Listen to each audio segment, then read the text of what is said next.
सो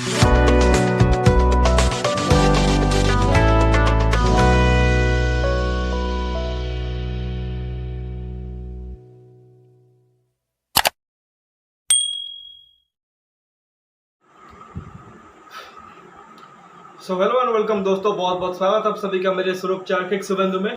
तो बात करेंगे सुपर संडे में हुए दो मैचेस के बारे में। ऑलरेडी एक मैंने वीडियो आपको बता दिया है जहां पे पर्टिकुलरली आरसीबी के बारे में हमने बात की है, क्योंकि नीचे से एक टीम जो ऊपर उठ रही है उसके पास एक तरह से अभी भी बहुत अच्छा खासा चांस है कि वो क्वालिफाई कर सकते हैं टॉप 4 के लिए।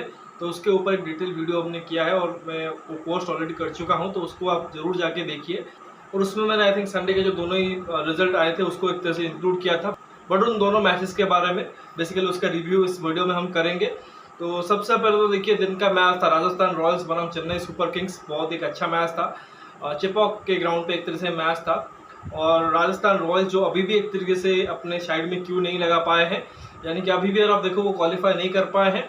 और चेन्नई के लिए तो एक तरह से बहुत बड़ा गेम था, क्योंकि अगर ये मैच हार जाते तो फिर वो 12 पे रुक जाते और फिर आखिर में ये होता कि वो हो सकता है कि 14 पे ही फंस जाते, और या हो सकता है आखिरी मैच भी अगर हार जाते तो फिर एक तरह से वो बाहर हो जाते। चेन्नई के लिए अगर आप कहेंगे कि थोड़ा सा हॉट एंड कोल्ड सीजन रहा है, अभी तक कंप्लीटली ऐसा नहीं कि डोमिनेट किया हो और ऐसा भी नहीं रहा है कि कंप्लीटली एक तरह से आउटप्लेड हो गए हो। मैचेस जीते हैं, बीच में हारे हैं, लेकिन क्रूशियल गेम्स में और स्पेशली बड़े टीमों के अगेंस्ट अगर आप देखोगे उन्होंने बेहतर परफॉर्मेंस किया है और वंस अगेन उसको एक तरह से उन्होंने रेप्लिकेट किया। राजस्थान रॉयल्स जो कि बहुत ही तगड़ी क्रिकेट इस सीजन में खेल रही है, उनको बहुत ही इजीली अगर आप कहे वन साइडेड मारा है। हाँ, थोड़ा सा दिक्कत अंत में हो गया क्योंकि एक स्लो पिच के ऊपर खेल रहे थे, जो कि अमूमन तौर पे हम देखते हैं कि जब दिन का मैच होता है थोड़ा सा इजी नहीं रहता है बैटिंग के लिए। और ऑब्वियसली वहाँ पे अगर आप देखो तो एक ही पिच तो नहीं होता है, 2-4 पिचेस वहाँ पे होती है। तो आई थिंक ये वाला जो पिच आई थिंक यूज़ हो रहा था दिन के मैच में, अगर आप देखो तो वहाँ पे थोड़ा सा अगर आप देखो पिच स्लो था। और इन पिचेस के ऊपर चेन्नई जो कि माहिर है, इसी के अगर आप देखो इर्द गिर्द वो टीम बनाते हैं अपने एक तरह से कंडीशन को देखते हुए कि सही तरीके से अपने प्लेयरों का एक तरह से यूटिलाइजेशन करें। और वन सेकेंड वही चीज़ रहा है। हल्का सा एक तरह से रन चेस के वक्त थोड़ा सा परेशानी जरूर हुई थी, बट अंत में अगर आप देखो इजीली मैच जीता है। और साथ ही अगर आप देखो रात का जो मैच था आरसीबी और दिल्ली का, जहाँ तक आरसीबी की बात करें अगर वो मैच हारते तो कंप्लीटली वो बाहर हो जाते ऑफिशियली। और जहाँ तक दिल्ली की बात करें ऑफिशियली तो अभी बाहर नहीं हुआ, लेकिन ऑलमोस्ट उनका भी एक तरह से टिकट कट चुका है कि वो एक तरह से बाहर हो जाएंगे।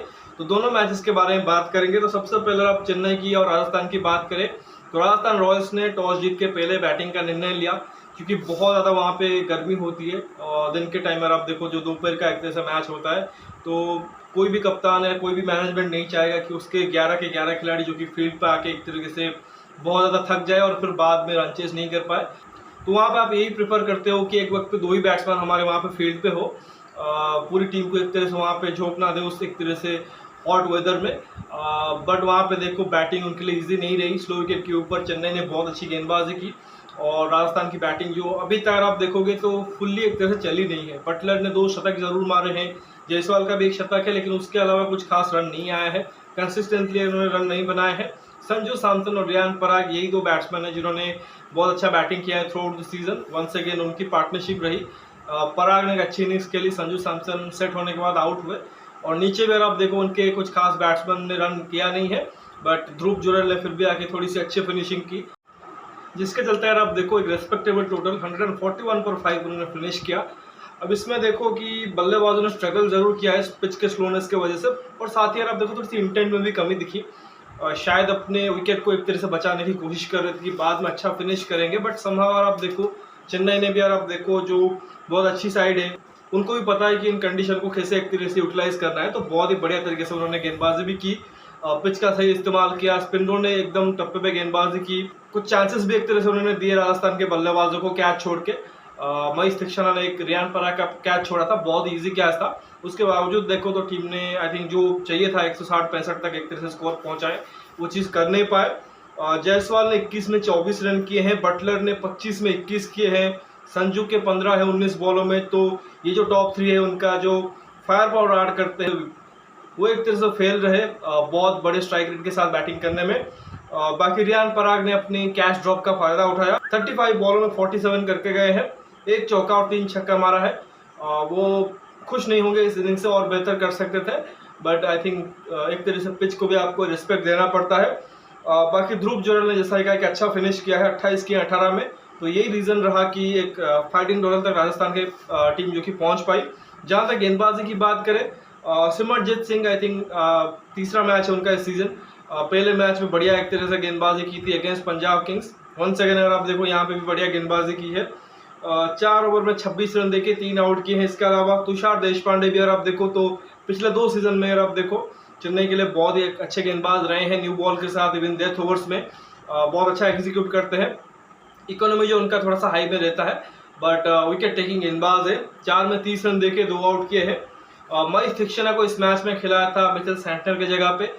शायद यही सोच रही होगी कि रचिन रविंद्र को खिला रहे हैं। अगर जरूरत पड़ती है लेफ्ट आर्म स्पिनर की रविंद्र जडेजा के अलावा तो हम रविंद्र से गेंदबाजी करा लेंगे। तो यहाँ पे शैंटनर की जगह पे थिक्शना को खिलाया था। वो फील्डिंग की जो एफर्ट थी उसको छोड़ दे तो गेंदबाज उन्होंने अच्छी की है। 4 में 28 रन दिए हैं। बाकी शार्दुल ठाकुर 4 में 32 रन दिए हैं और रविंद्र जडेजा ने 4 में 24 रन दिए हैं। तो गेंदबाजों ने विकेट ली है और जिन गेंदबाजों विकेट नहीं ली है उन्होंने टाइट स्पेल डाला है। जब रनचेस की बारी आई, चेन्नई को चाहिए थी एक अच्छी स्टार्ट जो रचिन रविंद्र ने दिया। साथ ही ऋतुराज गायकवाड़ जो आई थिंक ये जो लो स्कोरिंग चेजेस होते हैं इसमें ये स्मार्टली एक तरह से ऑपरेट करते हैं। ये एंड तक खड़े रहते हैं, स्ट्राइक रेट की चिंता नहीं करते हैं कि 100 के स्ट्राइक रेट से खेल रहे हैं या 150 के। आराम से वो एक एंड पे रहते हैं और दूसरे एंड पे बैट्समैन जो कि अपना काम करते हैं। तो रविंद्र ने 18 में 27 किए हैं और 1 चौका और 2 छक्का मारा है। डैरल मिचेल के 13 में 22 हैं, मोइन के 13 में 10। शिवम दुबे ने आके टाइमली 18 रन किए। 11 में बहुत ही क्रूशियल उन्होंने बाउंड्रीज मारे रविचंद्रन अश्विन को। और नीचे आप देखो जडेजा ने 5 रन किए हैं साथ में और समीर रिजवी ने अगर आप देखो तो 8 बॉलों में 15 रन किए हैं। और जैसा ही कहा ऋतुराज गायकवाड़ एक एंड पे खड़े हुए थे, 42 करके गए 41 में, 1 चौका और 2 छक्का मारा है। किसी भी दूसरे दिन अगर आप देखो इस नॉक को आप एक तरह से क्रिटिसाइज करोगे, ये मैच लूजिंग नॉक होगा। बट क्योंकि उनको पता है कि स्लो पिच है, बैटिंग थोड़ी सी मुश्किल होगी, तो एक एंड पे एक सेट बैट्समैन का खड़ा होना बहुत ही ज़रूरी है। तो वो चीज़ उन्होंने किया। जब ज़रूरत पड़ी बाउंड्री भी मारी। बट समाव थोड़ा सा लगा कि शायद ये जो मैच है चेन्नई और थोड़ा पहले ख़त्म कर सकती थी, कंसिडरिंग जो नेट रन रेट है उसको और बेहतर कर सकते थे। क्योंकि जिस तरह से टाइड अभी एक तरह से पॉइंट्स टेबल चल रहा है तो और थोड़ा सा वो प्रोएक्टिव हो सकते थे। बट वंस अगेन देखो राजस्थान जो कि बहुत अच्छी और क्वालिटी टीम है, हल्का सा चांस दोगे तो वो एक तरह से कमबैक कर जाएंगे। ऐसा नहीं है कि किसी भी बैट्समैन ने ट्राई नहीं किया। Rachin Ravindra, Daryl Mitchell, Shivam Dubey, I think ये सब मार के ही खेल रहे थे। तो वहीं पे एक तरह से अच्छी गेंदबाजी की वजह से वो आउट भी हुए हैं। तो ऐसा नहीं है कि कोई इंटेंट था नहीं। बट फिर भी अगर आप देखो तो मोइन बहुत ज़्यादा स्लो हो गए थे। इवन ऋतुराज गायकवाड़ उस फेज में वो बाउंड्री नहीं एक तरह से निकल रहे थे। आई थिंक 2 विकेट के बाद कंप्लीटली एक तरह से बाउंड्री का जो कि एक तरह से सूखा पड़ गया था। आई थिंक उस चीज़ को बेहतर कर सकते थे। बाकी एक और चीज़ आई थिंक जो फनी इंसिडेंट भी हुआ रविंद्र जडेजा के साथ, आई थिंक दोबारा से हुआ इस सीजन में। आई थिंक एक SRH वाले पहले मैच में हुआ था कि वहाँ पे देखा गया कि ऑब्स्ट्रक्टिंग द फील्ड, उस वजह से आप देखो वो आउट हुए। अब इसमें आप देखो जब आई थिंक संजू सैमसन ने बॉल पकड़ के स्टंप में मारने की कोशिश की थी, रन आउट करने की कोशिश की थी, तो जडेजा ने हल्का सा जो जिस लाइन पे वो एक तरह से भाग रहे थे और जब उन्होंने रिटर्न किया तो अपनी जो लाइन है वो चेंज करके टूवर्ड्स आप देखो बॉल के लाइन पे चले गए थे, जिससे कि बॉल जो कि उन पे बॉडी पे लगी थी और फिर वो रन आउट होने से बच गए थे। बट क्योंकि जो थर्ड अंपायर का डिसीजन था आप देखो तो जब उन्होंने एक तरह से बॉल देखा उसके बाद उन्होंने अपनी लाइन चेंज की थी। दैट मीन्स उनको पता था कि बॉल किस लाइन पे एक तरह से आ रही है। उसका मतलब उन्होंने फील्ड को एक तरह से ऑब्स्ट्रक्ट ही किया है। आई थिंक SRH वाले गेम में भी ऐसा कुछ देखने को मिला था। बट वहाँ पे पैट कमिंस ने आई थिंक वो एक तरह से अपील की नहीं थी। वो शायद स्मार्ट मूव था कि रविंद्र जडेजा को एक तरह से स्ट्राइक पे रखते और जैसे कि MS धोनी जो कि वो डगआउट पे एक तरह से बैठे रहते, तो वहाँ पे पैट कमिंस ने एक तरह से समझदारी दिखाई थी। बट यहाँ पे संजू सैमसन के पास एक तरह से कुछ दूसरा ऑप्शन था नहीं, उनको विकेट ही एक तरह से निकालने थे, तो उन्होंने अपील की और वो एक तरह से आउट दिया गया, जो कि फेयर है। बाद में हालांकि रविंद्र जडेजा थोड़े से नाराज भी हुए, बट आई थिंक वो नाराजगी बनती नहीं, क्योंकि वहाँ पे क्लियर एक तरीके से दिखाई दे रहा था कि वो जानबूझ के एक तरह से बॉल के लाइन पे भाग रहे थे, जो कि मुझे लगता है कि कहीं पे भी एक तरह से सही डिसीजन नहीं है। देखिए एज ए CSK फैन मुझे बिल्कुल एक तरह से खराब लगता है अगर हमारी टीम हार जाती किसी वजह से मैच, और तब आई थिंक ऐसे कुछ डिसीजन लिए होते। बट जो रूल्स है एक तरह से क्रिकेट के, आपको उसको मानने पड़ेंगे। भले उसमें आप देखो स्पिरिट ऑफ द गेम की आप बात करोगे, बट अगेन देखो जडेजा ने भी गलती की थी, वहाँ पे एक तरीके से फ़ायदा उठाने की कोशिश की थी अपने बॉडी के थ्रू। तो आई थिंक वो चीज़ होनी नहीं चाहिए आगे। ऑलरेडी आई थिंक इससे पहले भी शायद 2 बार ऐसा इंस्टेंस हो चुका है। एग्जैक्टली मुझे मैच का और एक तरीके से डे का तो एक तरह से याद नहीं है, बट यूसुफ पठान और फिर Amit Mishra I think out हुए थे। अमित मिश्रा का तो फिर भी मुझे आई थिंक मैं विजुअलाइज कर पा रहा हूँ। आई थिंक मैंने वो एक तरह से मैच देखा हुआ है, शायद 2019 या 2020 के करीब आई थिंक वो सीजन होगा। तो एक फनी इंसिडेंट जो कि जड्डू के साथ एक तरह से रहा, बट मोस्ट इम्पोर्टेंट यार आप देखो चेन्नई ने बहुत इजीली मैच जीता है। और जहाँ तक राजस्थान की गेंदबाजी की बात करें तो आई वाज एक्सपेक्टिंग कि वो केशव महाराज को सेकेंड पार्ट में लेके आएंगे, क्योंकि सिर्फ और सिर्फ 2 ही ओवरसीज प्लेयर के साथ खेल रहे थे, बट वो लेके आए नांद्रे बर्गर को। ट्रेंट बोल्ट ने अब देखो 2.2 ओवर में 24 दिया है, विकेटलेस रहे हैं। 3 में 30 रन संदीप शर्मा को पड़े, थोड़े से महंगे साबित हुए हैं। रचिन रविंद्र ने स्टार्ट में अच्छा बैटिंग किया था दोनों को ही। बाकी 4 में 35 रन देके अश्विन 2 आउट किए हैं। दोनों ये लेफ्टी बैट्समैन थे, शिवम दुबे और उससे पहले रचिन रविंद्र, दोनों को ही आउट किया था। और नांद्रे बर्गर ने 3 में 21 रन देके 1 आउट किया है। चहल ने 4 में 22 देके 1 आउट किया है और आवेश खान को 2 में 12 पड़े हैं। यही अगर 20-25 रन ज़्यादा होते तो आई थिंक राजस्थान जो मैच है वो निकाल सकती थी विद देयर बॉलिंग और जिस तरह से चेन्नई की बैटिंग है। बट वहीं पे आई थिंक चेन्नई ने बहुत ही smartly I think run chase किया, तो बहुत ही एक तरह से कहेंगे वैल्यूबल 2 पॉइंट्स, क्योंकि उनको ये चाहिए था। क्योंकि फिर भी अब देखो 14 पॉइंट पे अगर क्वालिफिकेशन की बात आती है तो चेन्नई के पास बेहतर नेट रन रेट है, तो हो सकता है कि चेन्नई 14 पे भी एक तरह से क्वालिफाई कर जाए। बट अगर ये मैच हार जाते हैं तो फिर बहुत बड़ा प्रेशर का एक तरह से मैच रहता है आरसीबी वाला। तो खैर चेन्नई ने बहुत अच्छा मैच जीता। तो दूसरी तरफ राजस्थान के लिए कहें आई थिंक थोड़ा सा फंसे हुए हैं, अभी लगातार 3 मैच हार चुके हैं। टॉप 2 की छोड़िए, अभी तो क्वालिफिकेशन उनको दर्ज करना है, क्योंकि अगर राजस्थान की मैनेजमेंट या उनके फैंस से सोच रहे हैं कि हम तो क्वालिफाई कर चुके हैं, हमारे लिए कोई एक तरह से प्रॉब्लम नहीं होगा, तो बिल्कुल ऐसा नहीं है। क्योंकि अभी अगर आप देखो क्या है, अभी जब मैं वीडियो बना रहा हूँ ऑलरेडी जॉस बटलर एक तरह से निकल चुके हैं इंग्लैंड के लिए। जो T20 world cup bound players हैं इंग्लैंड के, अभी आई थिंक वो अपनी T20 वर्ल्ड कप की तैयारी के लिए एक तरह से निकल जाएंगे, चाहे जॉस बटलर हो या फिल सॉल्ट हो या मोइन अली हो, विल जैक्स हो, जितने भी I think current IPL players है जो अभी खेल रहे हैं बट इंग्लैंड के T20 वर्ल्ड कप का हिस्सा है, वो एक तरह से यहाँ से निकल जाएंगे। और अभी जब मैं एक तरह से वीडियो बना रहा हूँ जॉस बटलर निकल चुके हैं, तो राजस्थान को अभी 2 लीग मैच और खेलने हैं और हो सकता है दोनों मैच वो हार जाए, क्योंकि एक मैच उनका आई थिंक पंजाब के साथ है और एक मैच KKR के साथ है, तो इजी गेम्स नहीं है। राजस्थान और पंजाब का जो गेम होता है हमेशा एक तरह से कांटे का टक्कर होता है, और KKR आपको पता है कितनी स्ट्रॉन्ग टीम है इस बार की। तो अगर वो दोनों मैचेस हारते हैं तो नेट रन रेट उनका नीचे आएगा, और उनका net run rate already Chennai और हैदराबाद से कम है, और चेन्नई 16 तक पहुंच सकती है, हैदराबाद तो 18 तक भी पहुंच सकती है। बस एक टीम लखनऊ है जिनका नेट रन रेट काफ़ी खराब है, लेकिन वो भी 16 तक पहुंच सकते हैं। और सपोज ये केस अराइज होता है कि एक तरीके से राजस्थान 2 मैच हार रही है, तो लखनऊ के पास भी एक तरह से चांस रहेगा कि थोड़ा सा वो बड़े मार्जिन से मैच जीते, जिससे कि वो राजस्थान के नेट रन रेट के ऊपर चले जाए, तो उससे में राजस्थान बाहर भी हो सकती है। तो IPL है, कुछ भी हो सकता है, और स्पेशली T20 फॉर्मेट में तो डेफिनेटली। तो आई थिंक उनको थोड़ा सा ध्यान रखना पड़ेगा, और जल्द से जल्द उनको जो अगला मैच है उसको जीत के वो क्वालिफाई एक तरह से अपने साइड में एक तरह से ऐड करना चाहेंगे। खैर एक तरह से दिन का मैच था।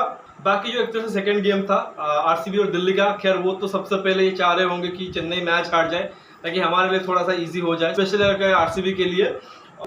बट वहाँ पे देखो चेन्नई ने एक तरह से उनके उम्मीदों पे पानी फेर दिया बाद में। हालांकि अगर आप देखो हम चेन्नई के फैंस ये चाह रहे थे कि आरसीबी जीत जाए, क्योंकि दिल्ली अगर जीत जाती तो फिर दिल्ली 14 पे पहुंच जाती, और अगर वो लखनऊ को हरा देते तो फिर वो 16 पे पहुंच जाते, और फिर हमारे लिए ये होता कि आरसीबी का जो मैच है वो मस्ट विन गेम हो जाता, क्योंकि SRH भी हो सकता है एक आधा मैच जीत जाए। तो आई थिंक हमारे लिए अच्छा ही हुआ है कि आरसीबी जीत गई है। बस एक प्रॉब्लम ये हो गई है कि चेन्नई के फैंस के लिए या जो SRH हो या लखनऊ के फैंस के लिए, कि आरसीबी ने बड़े मार्जिन से दिल्ली को हराया है, क्योंकि नेट रन रेट जो कि वो काफ़ी एक तरह से नज़दीक चला गया है चेन्नई के और ऑब्वियसली हैदराबाद के भी। बट तारीफ करनी पड़ेगी रॉयल चैलेंजर्स बैंगलोर की। ये टीम एक तरह से एक वक्त पे लग रही थी कि सबसे पहले एग्जिट हो जाएंगे।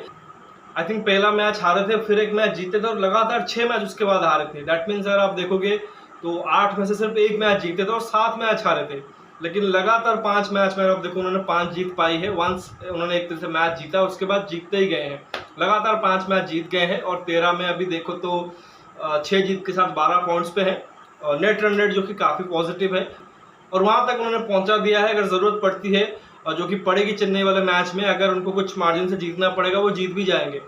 ऑलरेडी मैंने वीडियो किया हुआ है, उनके जो क्वालिफिकेशन सिनारियो है इसके बारे में बताया हुआ है इन डिटेल, उसको जाके आप देख सकते हो। बट इस मैच के बारे में बात करें तो पहले बैटिंग किया था आरसीबी ने, दिल्ली को एक झटका लग गया था, क्योंकि लगातार आप देखो स्लो ओवर रेट के चलते कप्तानों को फाइन पड़ता है और फिर एक आधा मैच का बैन भी लग जाता है। हालांकि ये चीज़ हमने होता हुआ नहीं दिखा है अक्सर, बट ऋषभ पंत को फाइन पड़ गया था और उनको एक मैच का बैन भी झेलना पड़ा, जिसके चलते अगर आप देखो तो अक्षर पटेल को एक तरह से स्टैंड इन कप्तान बनाया गया था। और जब आरसीबी ने पहले बैटिंग किया तो स्टार्ट कुछ खास नहीं हुआ था। फैफ डु प्लेसिस जल्दी आउट हुए थे 6 रन बना के 7 बॉलों में, बट विराट कोहली और विल जैक्स ने जबरदस्त स्ट्राइकिंग की थी। स्पेशली अब देखो विराट ने 27 किए 13 बॉलों में, 1 चौका और 3 छक्का मारा है। विल जैक्स ने अब देखो 29 बॉलों में 41 किए हैं, 3 चौके और 2 छक्के मारे हैं।